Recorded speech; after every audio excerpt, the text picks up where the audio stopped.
और वो यंग जमात अहाँके माओवादी संघ जे रहे तकर बाद ही बड़का परिवर्तन भेलै। अहाँ देखैत हेबै हरेक परिवर्तनमे युवकके भूमिका अहम रहै छै। बहुत बहुत स्वागत है अपन पॉडकास्ट में। धन्यवाद अपने सबके। तो अहाँके जीवित शहीद से जानल जाए छै लोग सब में, ई चीज के पछाड़ी की स्टोरी छै? मात्रै छोट शब्दके क्वेश्चनमे बहुते बड़का जवाब छै। या एहि देशके नेतृत्व करैवला फर्स्ट पहाड़ी सब जे मधेसी सबके सब ई सब कायर रहै छै, ई सब बहादुर नहीं छै। बहुते दुख पीड़ा सब भेलै, बारम्बार 3-3 बेर जे छै से अहाँके मरि के जेलिए। अहाँ अपन जीवन में जेल से हो गेल छी, ओ कोन कारण से अहाँके जेल जा पड़ल? और वही जेल में गेला के बाद हम जे है से देखलिए, अध्ययन के लिए, बाद में बुझलिए मुद्दा। तो मुद्दा हमरा चोरी मुद्दा लगेने रहे, जबरदस्ती चोरी। काल्हि से अखन तक के राज परिवार के विवरण देखल जाए, कते लूटलक, जन्मैते 3-3 लाख जे है महीना खाइ छलै। काल्हि जे भ्रामक प्रचार कए रहल छै राजतंत्र चाही या राजतंत्र ठीक छै, ओ कपोल कल्पित छियै।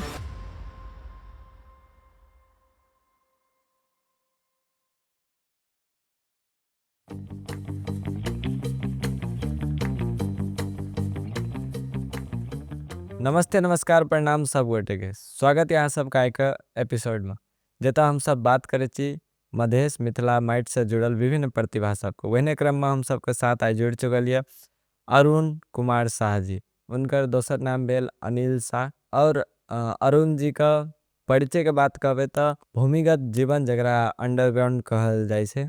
भूमिगत जीवन जेल में रहने तथा जन आंदोलन के लिए हथियार से उठेने चले। इतनी नहीं जे अपना सबके समाज में एक माओवादी का जे हिसाब से चिन्हाल गेल छे, अरुणो जी माओवादी रह गेल आदमी छे। तो आशा है कि आई ई एपिसोड देखला के बाद अहाँ सब माओवादी के जे हिसाब से चिन्हते हेबे, जे हिसाब से जानते हेबे माओवादी के बारे में, उ चीज में किछ न किछ प्रकाश अहाँ के भेटत, किछ न किछ अहाँ के ज्ञान भेटत कि नहीं वास्तव में जेना हम सबके समाज में फैलाल गेल छे तेहन बात सब नहीं छे। और अरुण जी का कहबे तो अभी विशेष जीवित शहीद का उपाधि से सेहो चिन्हल जाए छे। चलो उनका स्वागत करे छी और अरुण जी सब विशेष बातचीत करके अहाँ सबके जानकारी करावे छी कि वास्तव में की छले माओवादी और की स्ट्रगल छे। बहुत बहुत स्वागत है अपन पॉडकास्ट में। सौभाग्य मर जे आए अहाँ जगह बहादुर इंसान सा, बहादुर आदमी सा हमरा ये पॉडकास्ट करे का मौका भेटल। समय देके लेल बहुत बहुत धन्यवाद। धन्यवाद अपने सबके पॉडकास्ट चैनल के संपूर्ण सदस्य सबके, टीम सबके जे हमरा अपने शब्द राखे के लेल अवसर दिली। तो अहाँ का जीवित शहीद से जानल जाए छे लोग सब में से, जे हिसाब से जन आंदोलन में अहाँ लड़ल छलिए, जे हिसाब से अहाँ का चोट पटक लागल, जे हिसाब से अहाँ जख्मी भेलिए, जे हिसाब से अहाँ का समस्या सब आयल, तो ई केना शुरू भेले, कोन चीज में अहाँ गेल रही, केना ई स्टोरी पछाड़ी के कारण, मतलब ई चीज का पछाड़ी की स्टोरी छे? सबसे पहले तो बहुते गंभीर सीरियस क्वेश्चन के लिए अपने, और ये कथी कैसे मात्रै छोट शब्द के क्वेश्चन में बहुते बड़का जवाब छे। और ये जीव तो शहीद कहल या जीवित शहीद के रूप में परिचित कहला चीज बहुते गंभीर चीज छे। सबसे बड़का बात तो मानव जीवन में भेला के बाद व्यक्तिगत इच्छा आकांक्षा, व्यक्तिगत स्वार्थ, व्यक्तिगत जीवन खुशी के लिए मात्रे नहीं, समग्र समुदाय के, राष्ट्र के हित के निम्ति, देश में रहल आवश्यकता परिपूर्ति के लिए, समाज में रहल समस्या समाधान के लिए, और अपन छिमेकी सबके समस्या समाधान करे के लिए जे अगुवाई हम सब के लिए वो मुख्य रूप से राजनीतिक रूप से हम सब ओकर नेतृत्व कर दी गए। और वही के क्रम में हर एक प्रकार के उत्पीड़न के अंत करे के लिए, हर एक प्रकार के शोषण दमन अन्य अत्याचार के अंत करे के लिए, और समाज के समुन्नत समाज बनावे के लिए, विकसित समाज बनावे के लिए जे हमरा सबके विचार छले, हम सब राजनीतिक रूप से पढ़ित रहली। और तखनी हमरा सब जरे के संपर्क नेकपा माओवादी जरे भेले। और हम सब 16 वर्ष के उम्र में जे हम जस्ट एसएलसी पास करने लिए, एसएलसी पास करके प्रत्येक प्रक्रिया में हम सहभागी भेलिए। और माओवादी भेला के बाद नियमित घटनाक्रम में 1-2 वर्ष हम अही माइट पाइन में हमरे सप्तरीय के भूमि में धरती में काम के लिए। ते के बाद सेना निर्माण प्रक्रिया या जनयुद्ध में प्रमुख रूप से फौजी आक्रमण करे के लिए मधेश के लोग सबके सेना में समायोजन की शुरुआत भेले। और जे प्रकार से मीडिया जगत में और जे प्रकार में खस आर्य सब या इस देश के नेतृत्व करे वाला फस पहाड़ी सब जे मधेसी सब के सब दिन सब कायर रही छे, सब बहादुर नहीं छे। हैन एउटा पृथ्वीनारायण शाह जरेके हैन अहाँके युद्धमे या पृथ्वीनारायण शाहके 3-3 बेर अहाँके तिरहुतिया सेना सब हरेलके और तैके बाद जे छै से खस आर्य सब मधेसी सब त बहुत बहादुर है से लड़ेले। ए सब जरे लड़बे त नहीं सकबे अगाडि लड़ते त दुबारा यसके नेगेटिवली हैन कन्सेप्ट से नगे नेगेटिव प्रभाव पारके हेतु मधेसी सब काय रहे से, ई सब बहादुर नहीं जे कहते सेना सैन्य निर्माण प्रक्रिया में या सेना में सहभागी में मधेसी सबके माइनस करते गेले।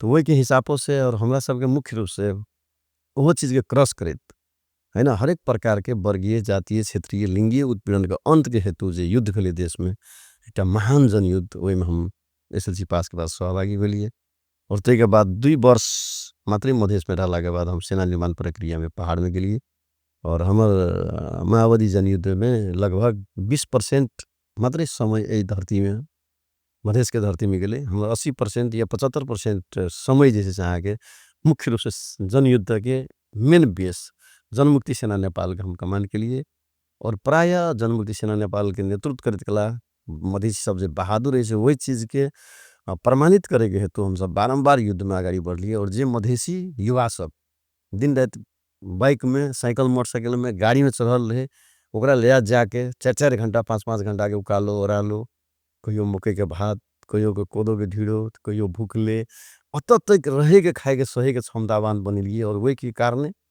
मधेसियो सेना सब या मधेसियो सब जनमुक्ति सेना में अव्वल दर्जा जाके भूमिका में रहले और तही के कारणे हम सब गर्व के साथ के रहल छी समग्र जनयुद्ध के नेतृत्व करे के हेतु या समग्र जनयुद्ध के कमांड करके ए देश में आजादी आने के लेल ए देश में स्वतंत्रता दियावे के लेल मधेसियो सब के भूमिका अहम रहले और ई सब मधेसी सब कायर ने बहादुर से और हर एक संघर्ष में सब अपन अग्र मोर्चा में जान बलिदान कर सके से मैसेज दिल सकलिए और मुख्य रूप में अहाँ के क्वेश्चन बहुते भास्ट होला के कारण हम ई कहब जे पहाड़ के बसाई है ना लगभग 3-4 वर्ष के पहाड़ के बसाई के क्रम में बहुते दुख पीड़ा सब भेले बारंबार अहाँ के जनयुद्ध में घाइते है वाला काम लिए 2 बेर 3-3 बेर जैसे अहाँ के मर के जिलिए लास्ट अब बात इंसिडेंट मतलब केना छले से बात एक्सप्लेन हाँ कर। तो अब ना से सबसे पहले तो फर्स्ट वार है ना युद्ध के फर्स्ट शुरुआत हम तो युद्ध नहीं लड़ला आदमी है ना लेकिन सेना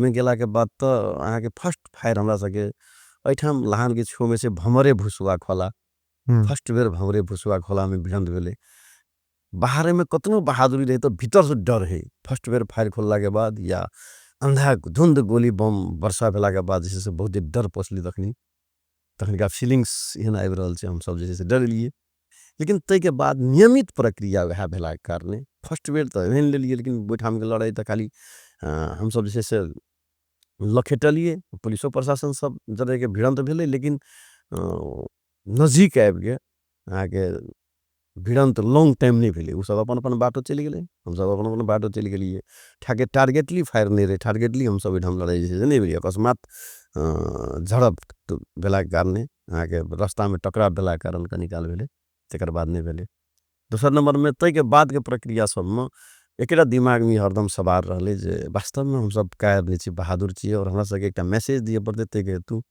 युद्ध के हरेक मोर्चा में हम सब आगाड़ी रहलिए आ भमरे भुसुआ खोला के बाद बहुत लगभग 17-18 ठाम के युद्ध लड़लिए लेकिन वही के प्रक्रिया में आगे सेकेंड आगे एकटा उदाहरणीय ठाम रामेछाप के लापचानी जखन हम सब 61 साल में सोलू जिला से फरकत रहिए है ना सोलू से फरकत काल 61 साल में जैसे आके लगभग मंगसिर पुष के ओरी पड़ी छे महीना रामेछाप के लापचानी में दोहरो भिड़ंत भेले हम सब आबित रहली बीच में और वो ठाम जैसे आके हमरा सबके साथी सब 3-4 जना जैसे शहादतो भेले और तखन हाई पोस्ट युद्ध के एकटा नियम में कि हाई पोस्ट हुनका सबके कमान में रहला के कारणे हाई पोस्ट के नेतृत्व सब केला के कारणे हम सब नीचा में रहली और निक से पेड़ लगे ठाम हमरा इंसास के 2टा बुलेट लागले इंसास के बुलेट अखनो हमर फोक्सो में छेबे करल छे इंसास के बुलेट निकाले हां ओकर छो में जेते लागे दोसर नंबर में कि ऐसे आगे बड़का घटनाक्रम भए गेला के बाद छोटका घटना सब छोटका भूल सब बिसर जाय छै आदमी बहुत बड़का पीड़ा भए गेला के बाद छोटका पीड़ा सब बिसर जाय छै तै 61 साल के घाइते से सामान्य रहते 2062 साल असार 5 गते राम में खोटांग जिला के सदरमुकाम दिक्तेल आक्रमण भेले और दिक्तेल आक्रमण में हम सख्त घाइते भेलिए। जेतना हमरा 19-20 दिन के बाद में हम होशे में एलिए। की और भेल छलै ओइ घटना में? ओहिठाम के मुख्य रूप से सदर मुकाम टोटली सदर मुकाम के कर कार्यालय सब जलाए के बात रहे और कारागार कब्जा करे के बात रहे। और कारागार कब्जा के नेतृत्व में हमरो सबके कंपनी तखनी हम एकटा कंपनी कमांडर रहिए वरिष्ठ ओहि हिसाब से और ब्रिगेड कार्यालय में छलिए। तो ब्रिगेड कार्यालय के टीम सहित हमरा सबके कंपनी ओकर कमान करे गाड़ी बढ़ले। और तय के समय में जैसे आके हम सब बहुत ही अगुवाई के साथ युद्ध के मोर्चा में गेलिए। लगभग 11:05 में या ठक के 11 बजे हमरा सबके युद्ध फायर खुलले सदर मुकाम में। और सदर मुकाम के टोटल ऑफिस सबके कर कार्यालय सब जला गेले तखनी, है ना। और हमरा सबके जे कारागार के आक्रमण रहे तो हम सब कारागार कब्जा के लिए, लेकिन कारागार कब्जा करे के प्रक्रिया में जो हम आगाड़ी बढ़लिए पछाड़ी के टीम के क्रॉस करते तो बहुतो चीज पछाड़ी के साथी सबके था नहीं भेले। और माइन विस्फोट हमरा सब द्वारा जैसे जे माइन विस्फोट सहित कारागार कब्जा करे अगाडि बढ़ेको बात है। पछिल्का साथी सब जे माइन विस्फोट के माइन विस्फोट में हम टोटली रूप में पड़ गेलिए। और माइन विस्फोट में पड़ला के बाद हमरा सबके संग में रहा एकटा ईमान भन्ने प्लाटून कमांडर भाई संगे संग के ऊ और हम बहुत सख्त घायल भेलिए। साथी सबके कहे अनुसार ईमान के पैर में लागल रहे, शायद बुलेट लागल रहे या उड़ल रहे अगर पैर। संपूर्ण साथी सबके विश्वास रहे ईमान जैसे से बाँच जेते, अनिल ने बाँचते हमरा दिया कहे। लेकिन कथी भेले आगे संयोग देखियो टेक 19-20 टा छर्रा आगे ब्रेन भर से ब्रेन में लागल, फेस में लागल, आगे खुट्टा में पैर में जब पोजीशन में रहिए आगे वो पोजीशन के हिसाब से टोटली लागले। और हम एकदम नहीं सोच रहा तरीका से, नहीं सोचे वाला तरीका से 19-20 दिन के बाद होश में लिए। तर बाद हमरा 4-5 महीना जैसे आगे उदयपुर में तैसे पहले आगे खोटांग में उदयपुर में 5 महीना रह के उपचार करके तर बाद हमरा दिल्ली लगेले। और लगभग 10-11 महीना दिल्ली में रह के उपचार करके बाद में गणतंत्र स्थापना के बाद शांति प्रक्रिया में हमरा से लाके गेली। तो मुख्य रूप से फिर शांति प्रक्रिया में लाके बाद अहाँ के लहान घटना ब्रेन में गोली लागल नहीं, ब्रेन में गोली होते लागल थे ई जब लागल थी आगे खोटांग जिला के सदमुकामी आक्रमण में लागल ई ब्रेन में केना गोली लागल? ई मतलब गोली नहीं की गोली के मतलब नहीं छी, गोली तो अहाँ के फोक्सो नजर लागल छी। फोक्सो में तोप जे विस्फोट भेले तो टुकड़ा छी, माइन के टुकड़ा सब छी हम सब माइन के टुकड़ा तोप के टुकड़ा छी। अखनी हमर ब्रेन में 18-19 टा हमर ब्रेन में छे। और विशेष के बाद फिर अहाँ के बहुते दिन के बाद हमरा लगभग 5-6 वर्ष हमरा किताब पढ़े नहीं भेले। ओहि कारण हमरा लिखे लावे पढ़े नहीं आवे। तर बाद हम नाम सब बिसर जाइए, हम होश में नहीं रहिए, बहुते बेहोश रहिए। तर बाद इपिलेप्सी हम टाइम में मूर्छा पड़ जाइए। तो वही हिसाब से हमरा संगे में जैसे से हरदम एक आदमी एकटा साथी हमर संगे में थे पार्टी जैसे हमर लागी वो तो दिल्ली में रहिए तैयो हरदम रहे। और वैसे बहुते सुधार अखन बुझा रहल छे, बहुते सुधार भेले।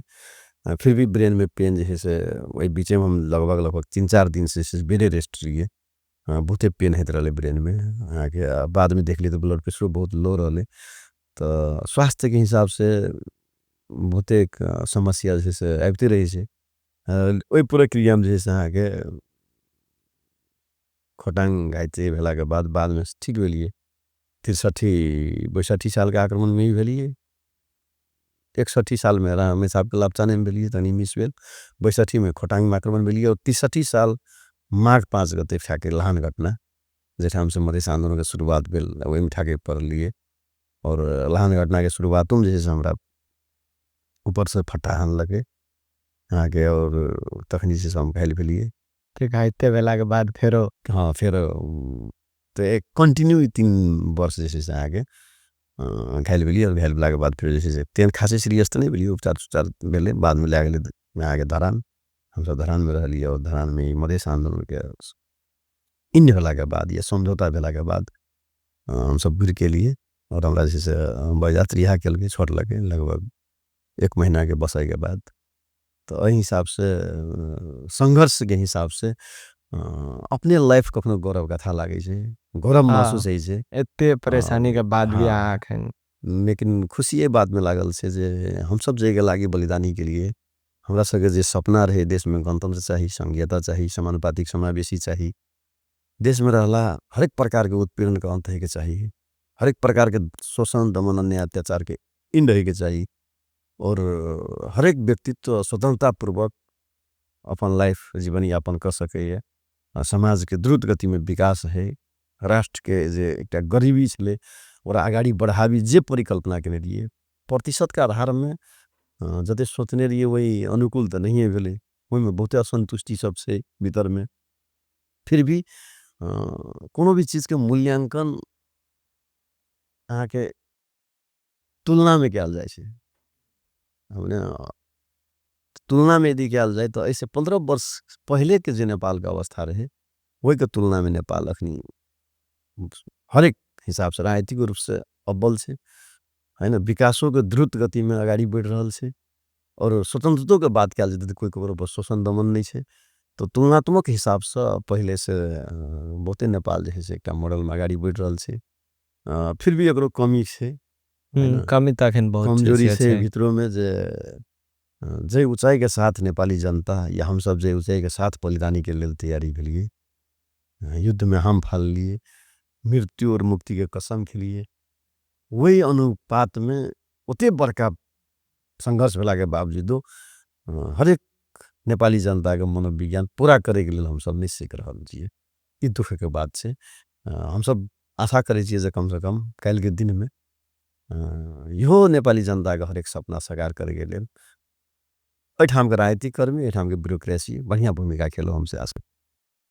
जेना कि अहाँ अत्ते बेर जख्मी भेलिए, लगभग कहबै त अहाँ मौत से मतलब कहै छै न मृत्यु का देख के अहाँ फिरता भेल आदमी छी। त जेना जे टाइम में अहाँ जख्मी है छलिए, जे टाइम में अहाँ के उपचार क्रम में बहुत पैसा लागे छले, त ई फंडिंग कत से भए पारल रहे ओइ एना टाइम? से उपचार क्रम में हम सब शांति प्रक्रिया में लिए 62 साल में हम घायल भेलिए, 62 साल असार 5 गते और 62 के लास्ट 63 की शुरुआत में सात दल और माओवादी दोनों मिल के देश में आके गणतंत्र की स्थापना के लिए और तै बीच में ज्ञानेंद्र शाह या राजा ज्ञानेंद्र जे तरीका के भूमिका खेल लगे दरबार हत्याकांड के बाद ये देश के राजा के नेतृत्व राष्ट्र के नेतृत्व लेला के बाद कनिया डेमोक्रेसी नहीं रहे के तस्य हिटलरी व्यवस्था के रूप में जे अगाडि बढ़ले वही के विरुद्ध में सात दल और माओवादी दोनों एकताबद्ध भए के 12 बुदा समझौता केला के बाद ये देश में गणतंत्र रहे मुख्य रूप से।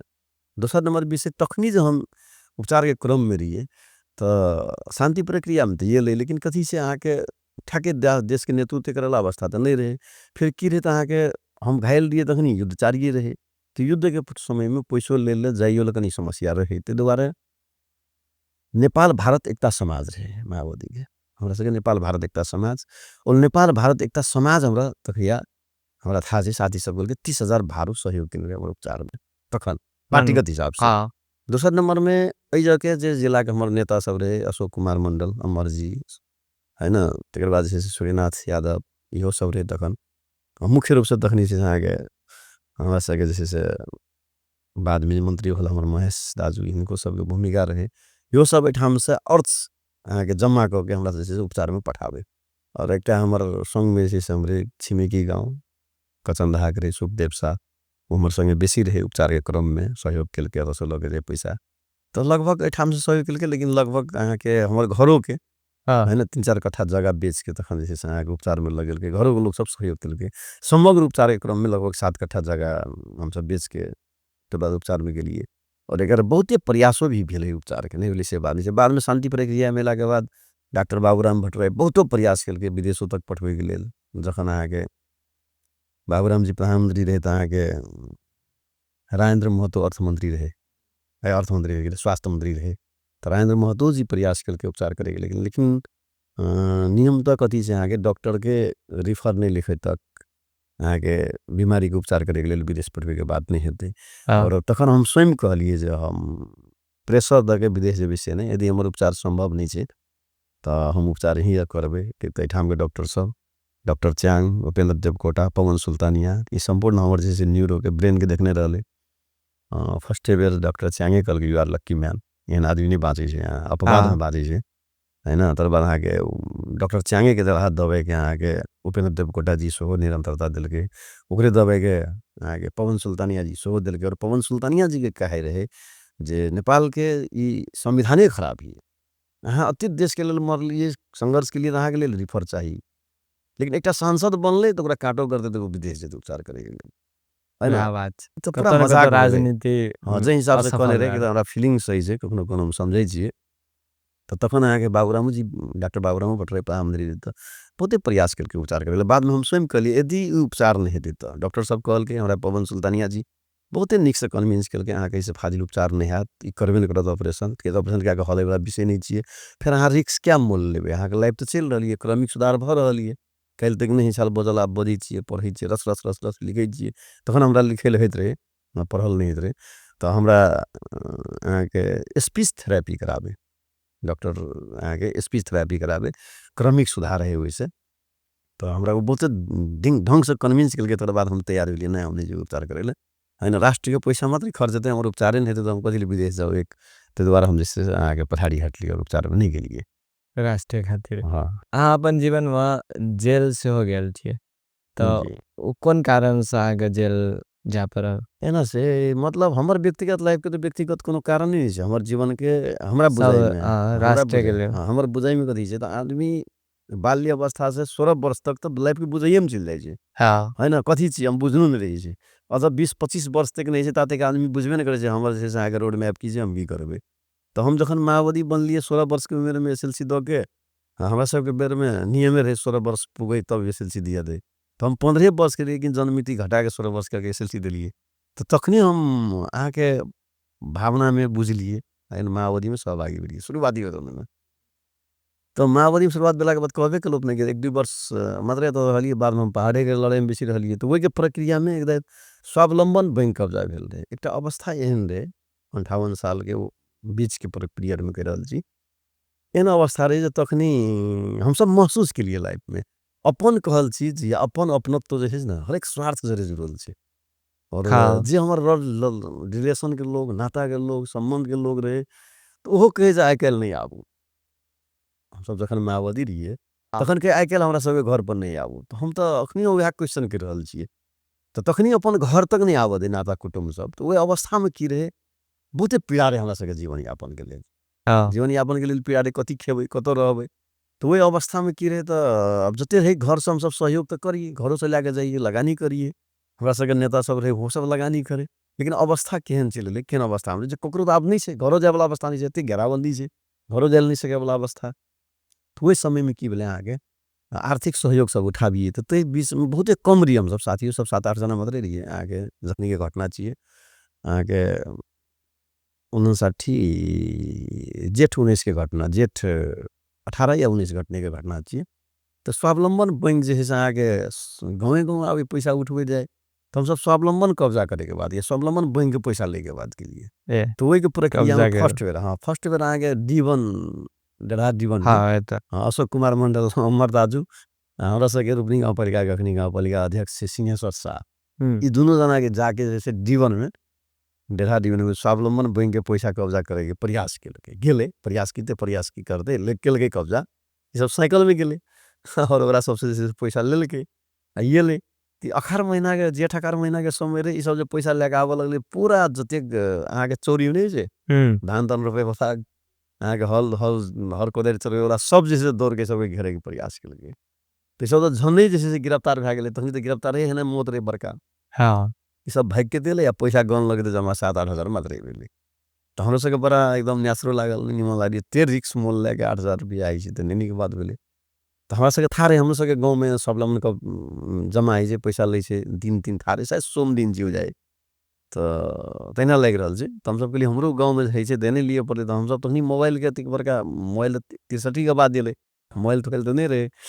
सेट रहै तऽ ओहो हमर गाँवमे सेट नहि रहै तखनी एनाके बुझैवला बात रूपनीमे रहै तऽ ओ यूज नहि होइ।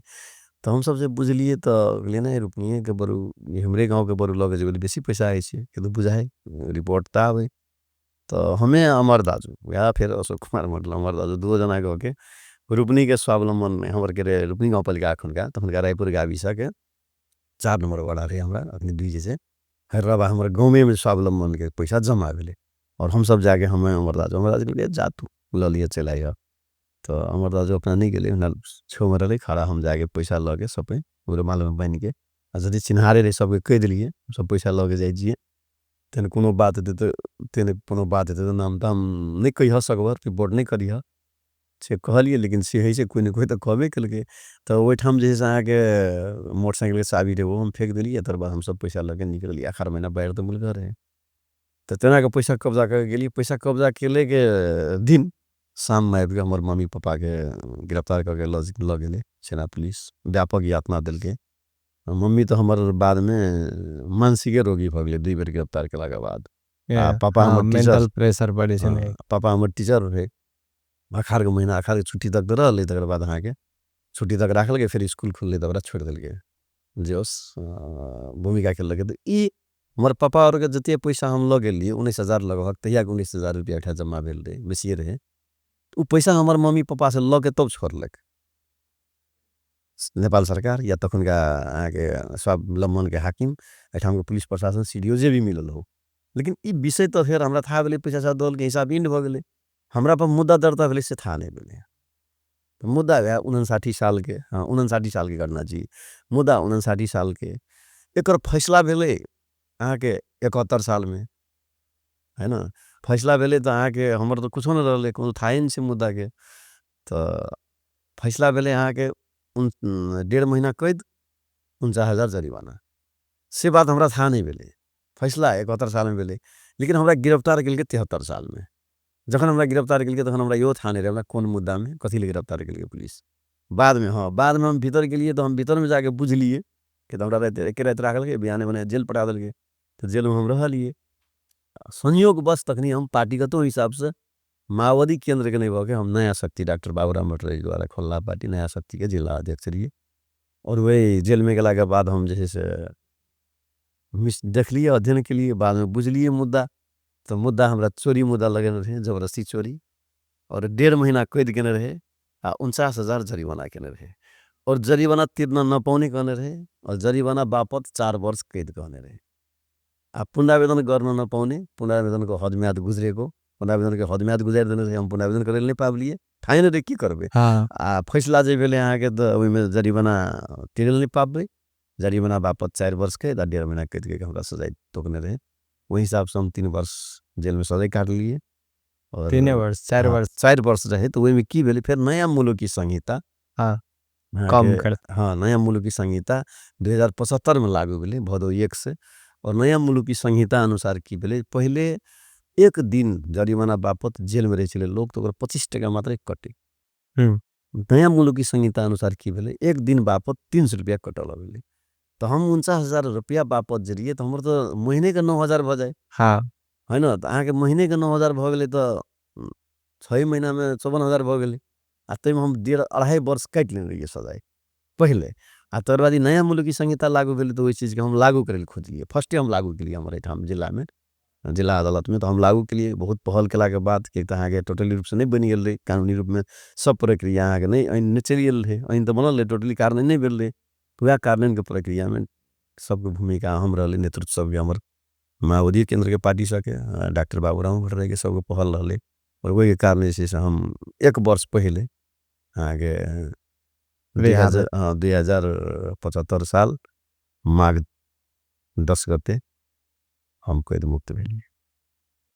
नहीं जते भी इंटेंशनल जे माओवादी सब जे छले जे माओवादी पार्टी सब जे ई जनयुद्ध में लगल छले सब गोरा निके इंटेंशन से लेकिन गलत तरीका से काम सब करे छले। जना हम सब सुनना चाहिए कि माओवादी आवे कोकरो घर में मार दे कोई कोकरो कहे छले माओवादी मार दलके। तो ई चीज सब सच छले कि एना नहीं अफवाह अपने फैला। सबसे पहले तो कथी भेले अहाँके उमेर जे जतेक भेल मान ली जे हाँ हिसाब से अनुभव हाँ ये बाल्य सबके तो वही हिसाब से कथी भेले तो माओवादी जनयुद्ध के जे हिसाब से बुझावे के चाहिए हाँ है ना। नया यंग जनरेशन के या युवा जमात के टोटली रूप में बुझावे नहीं सकले कि एकटा या अहाँ सब नहीं बुझा सकली या हम सब नहीं बुझावे सकली नहीं हम एक सब नंबर का में तो डायरेक्टे कहल मान जाए ली। ना। हाँ हाँ दोसर नंबर विषय कथी ले माओवादी एकटा विचार छले है ना। हाँ माओ सेतुंग के विचार में आधारित हम सब जे जनयुद्ध लड़ी ओमे कोनो जनता के गरीब जनता के दुख दे के ककरो समस्या में पारे के ककरो उलझन में के से नहीं रहे।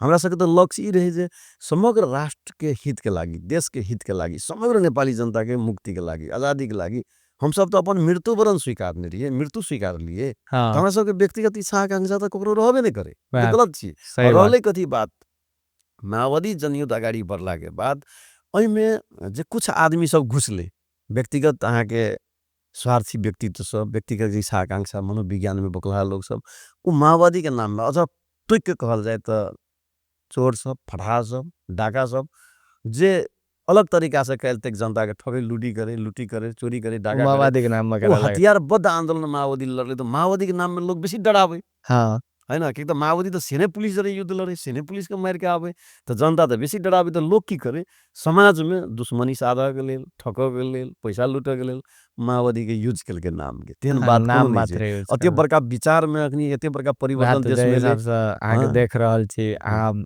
राष्ट्र के लिए समर्पित कर दिली तो माओवादी खराब केना भए सकै छै। एकदमै नहीं हम सब के दुख से बातें नहीं छे भ्रामक प्रचार अखनियो हाँ युवा जमात जे बुझ रहल छै अपने देखने हेबै अहाँ यंग छिए एवरी बार सोबियो निर्वाचन में सबसे बेसी माओवादी आनलक जीतले युवा सब कि तो आब युवा जमात बुझ रहल छै ए माओवादी तो विचार छिए ओकर कारणे एते बड़का परिवर्तन भेलै आइ के गणतंत्र माओवादी के उपज छिए आइ के संघीयता माओवादी के उपज छिए समानुपातिक समावेशी माओवादी के उपज छिए हम्म, है ना संघीयता माओवादी के उपज छिए ओतबे के नहीं हम तो कहै छी आरो माओवादी के जे मुख्य मांग और मुद्दा सब है उ तो कारणे नहीं भेलै हम सब तो हाँ चाह रहल छिए प्रत्यक्ष निर्वाचित राष्ट्रपति है के चाहिए आ संसद के खरीद बिक्री के प्रधानमंत्री क्या बनते लोग ऐसे तो बिगड़ल छै एकटा हाँ दोसर नंबर में वही के कारण की छै व्यापार के रूप में राजनीति के व्यापार के रूप में ले जाए ला के कारणे तो अहाँ के निर्वाचन में है ना अरबों पैसा खर्चा करे छै और फिर जाके देश में जाके लूटी छै ई व्यवस्था खराब छै ओई व्यवस्था के कार्यकारी राष्ट्रपति हो या पूर्ण समानुपातिक निर्वाचन प्रणाली हो देश में रहला हरेक प्रकार के अहाँ के समुदाय सबके सम्मानजनक प्रतिनिधित्व हो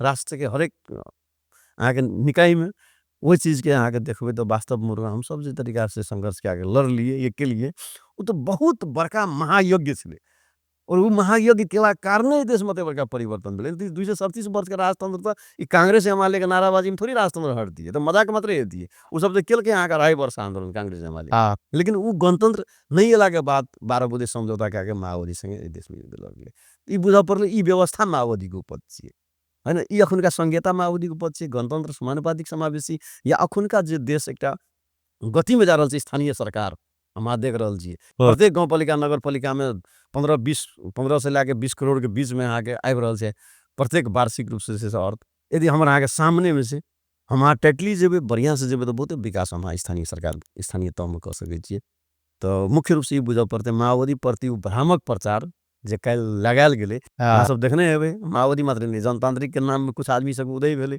हाँ और वही आदमी सब के कोनो न विचार छलै न कोनो सिद्धांत छलै ओहि सब के एकेटा विचार रहे हथियार देखा के कते लूट सब लूट लट माओवादी तो एकटा विचार रहे आइयो कहै छी विचार छलै कैलो रहे तो हम सब तो अपन विचार में अडिग रहिए लेकिन ये सब तेहन नहीं रहे ताहि दुआरे एकरा जे भ्रम सृजना भेल छै ओकरा चिरनाइ जरूरी छै बहुते चिरा गेलै आब तो लोग बुझै छै तखुनका अवस्था में लोग नहीं बुझे जनतांत्रिको के माओवादी बुझे अखनी तो बहुते प्रष्ट भऽ गेल क्लियर बुझै छै लोग हाँ जेना कि अहीं सब राजतंत्र हटा के लोकतंत्र लाबने छलिए ना तो अखन जे फेरो ट्रेंड बढ़ रहल छै कि नहीं राजा चाहे राजतंत्र लाबना चाही तो उ सब का की कहल चाहे छै मतलब देखियो गलत कर रहल छै कि सही। दुईटा चीज अहाँ के लिए पड़ते अहाँ के ताली दू हाथे बजै छै एक एक हाथ हाथ बजै कतबो छै। केस के मारबे त नहीं बजते तो समस्या कथी से नेपाल के अभिशाप कह पड़ले हरेक 10 वर्ष 12 वर्ष में नया तरीका के संघर्ष होइत जाइ छै नेपाली जनता अते सचेत छै अते अगाडि बुझि रहल छै जो हरेक दिन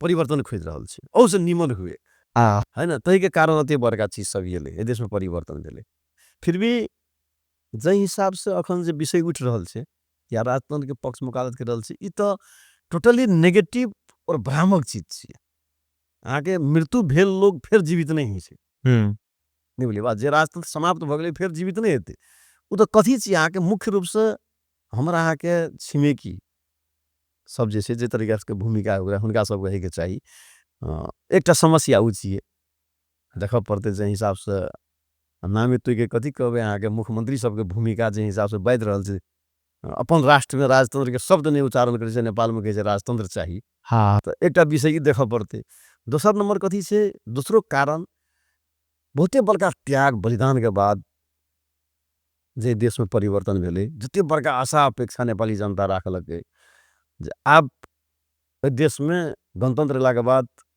एहि देश में परिवर्तन भेला के बाद आब भ्रष्टाचार के अंत भए जेतै आब एहि देश में द्रुत गति में विकास हेतै ई देश कम समय में एकटा विश्व में मॉडल कायम कर सके वाला देश भए जेतै। मात्र नेपाल शांति के प्रतीक मात्रै नहीं, कैल युद्ध कर गेला के बादो विस्तृत शांति समझौता पूर्वक कोनो देश के वेन मतलब जे भूमिका है के चाहिए तेहन नहीं भेला के बाद जनयुद्ध एकटा शांति प्रक्रिया में टूंग गेलै। तहिना नेपाल जे से बहुते गति में अगाडि बढ़तै। से तरीका के जे अपेक्षा नेपाली जनता राख्न रहे, आशा केने रहे, त ओतेक आशा पूरा नहीं भेलै, जे के कारणे एकटा ई शब्द सब निकल रहल छै जे नेता सब भ्रष्ट भए गेलै, ब्यूरोक्रेसी भ्रष्ट छै, है ना। अहाँ स्वयं देखने हेबै हमरा सके सरकार या स्वास्थ्य अध्यक्ष कमरेड प्रचंड के नेतृत्व में जे सरकार बनलै, वही सरकार में स्वयं देखने हेबै अहाँ के गृह मंत्री तक बालकृष्ण खाड़, पूर्व गृह मंत्री, अहाँ के बहुत बड़का नेता, कैल तक माओवादियों के जमा भिरला, तो बहादुर राय माझी सब, या बहुतो सचिव सब, है ना, बहुतो बड़का नेता सब अपने भीतर के न पड़ले, लेकिन माओवादी अपने भीतरों के आदमी सके कैल कारागार चलान करके, है ना, भ्रष्टाचार अभियोग में पेल लगे। तो इ नेपाल माओवादी पार्टी जे नेतृत्व केलकै, जे संघर्ष केलकै, ओहन लीडर खोज रहल छै। एठाम थाई नेतृत्व चाहिए, थाई सरकार नहीं छै। 6 महीना वर्ष दिन में आगे सरकार चेंज भए रहल छै। तेनो ई व्यवस्था जे छै, है ना, ई व्यवस्थे में समस्या छै। कार्यकारी राष्ट्रपति और पूर्ण समानुपातिक निर्वाचन प्रणाली एकटा ई मॉडल है के चाहिए। राज्य का हरेक निकाय में उत्पीड़न में पड़ला लोग सबके पूर्ण मुक्ति गारंटी है के चाहिए।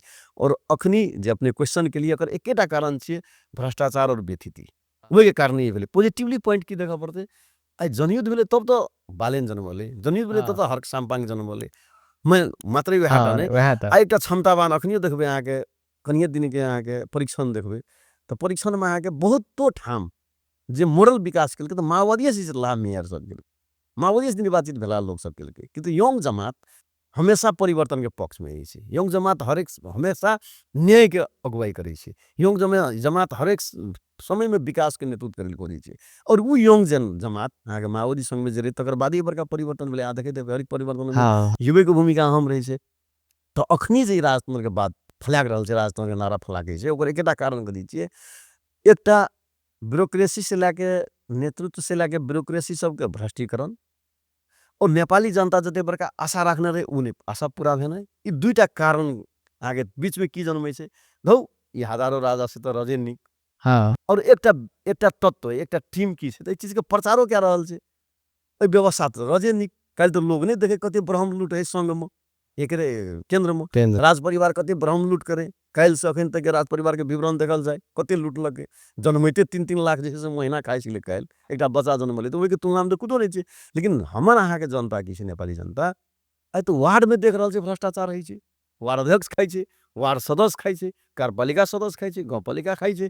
तो लोग के पीड़ा कत छै, बाप रे, करोड़ों टका आबै छै से लूट के खा जाइ छै, है ना। नेगेटिव पक्ष मात्र देखे छै, पॉजिटिव पक्ष देखल। काल 5 लाख या 2 लाख टका आने के लिए कते भाव पड़े। जिला विकास रहे, हम सब 25 बेर दौड़िए तो 5 लाख टका जिला विकास से नहीं आवे, स्थानीय सरकार नहीं रहे, है ना। तो वही हिसाब से देखल जाए तो अखुनका व्यवस्था काल कोलका व्यवस्था से तो तुलने नहीं कर सके।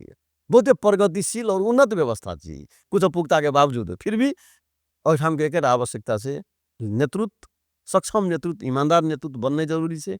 और ईमानदार नेता के निर्वाचित करने जरूरी है, जेमे दोष के भागी ई जनतो सब छिए, जे काल 5 से 1000 और 15 से 2000 मतदान करे छै, भ्रष्ट नेता के निर्वाचित करे छै। ये दोनों चीज के संगे संग लेके जाए पड़ते, कोनो एकटा के दोष देला से नहीं थे। और वही के कारण अखनी अहाँ के कनी बाहरी सिग्नल और देश में रहला नेतृत्व सब अहाँ के जे भ्रामक प्रचार कए रहल छै, राजतंत्र चाहिए या राजतंत्र ठीक छै, वो कपोल कल्पित छिए, है ना। वो कहियो पूरा नहीं है वाला है ना, वो तरीका के परिकल्पना कयल छै। काल तक तो 100 क्वेश्चन राज दरबार बसवे में छै। त दरबार हत्याकांड में एको व्यक्ति ज्ञानेन्द्र शाह के परिवार जने नहीं जुड़ने, सब मर जाए। काल तक या नेपाली जनता छै हत्यारा ज्ञानेन्द्र के वाला।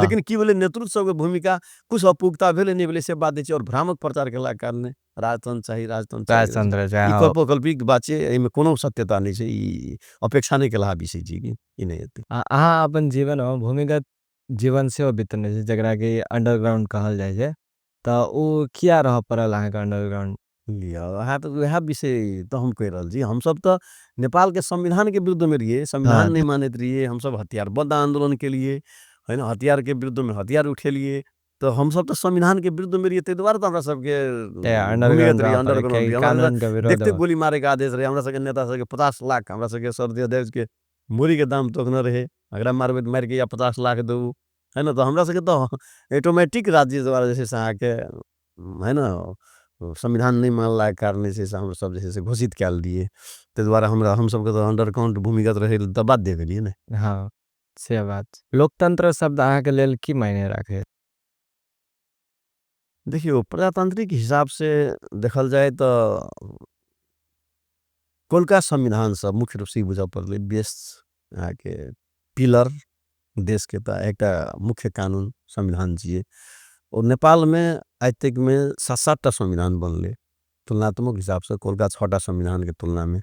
अच्छा 5 कहूँ, ऐसे 63 के संविधान तो प्रगतिशील रहे संघीयता के मॉडल में, फिर भी 5 संविधान कोलका रहे 5 संविधान के तुलना में। 63 के संविधान, 72 के संविधान बहुते प्रगतिशील और पूर्ण स्वतंत्रता सहित के छिए। ते द्वारा काल तक तो की रहे कोलका अवस्था में जैठाम सामंतवाद जिंदा रहे, जैठाम वर्गीय समाज में हुने खाने वर्ग सबके हाली मुहाली रहे, तेठाम तो आदमी अपन मन के बातों बदल नहीं सके, है ना।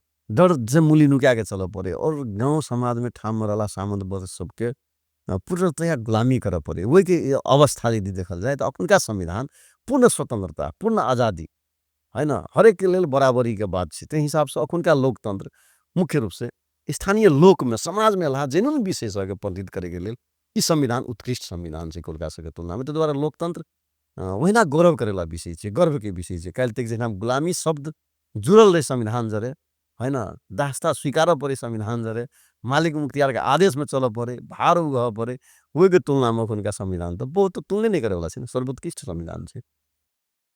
कोनो एहन राज या कोनो एहन बात जे अहाँ कहियो सार्वजनिक नहीं करलिए, लेकिन अब अहाँ के मन लग रहल है कि हाँ ई चीज सार्वजनिक करने में कोनो दिक्कत नहीं छै? एना से मीडिया में ठक्के खोलिए के तो नहीं कहल गेल छै, लेकिन सावधानी कथी हमरा दिया तो लगभग लगभग जे हमर जरे विशेष जुड़ल छै व्यक्ति सब बुझिए रहल छै। जै हिसाब से संघर्ष के प्रक्रिया में हमर लाइफ बीते टर्निंग सब केल के टर्निंग ओवर करे तत तक गेले, तहिनाते व्यक्तिगत जीवन में, पारिवारिक जीवन में, हमर लाइफ में वहीना टर्निंग जे से करे पड़ले। ठाके मीडिया के बीच में या पहलो वही हिसाब से खुले दम में रख लिए कि जैसे पोल का जे हम फर्स्ट मैरिज के लिए ने जनवादी विवाह के लिए हम 2062 साल में 2062 नहीं 2062 में तो हम घायले भेल 2065 साल में 2065 साल आषाढ़ 18 गते विवाह कर यही नगर पालिका में राजीव राज नगर पालिका में प्रमुख अतिथि तकनी प्रभु शाह जी रहे माओवादी के नेता के हिसाब से, और लगभग 8 जिला के नेतृत्व सब यल रहे। तो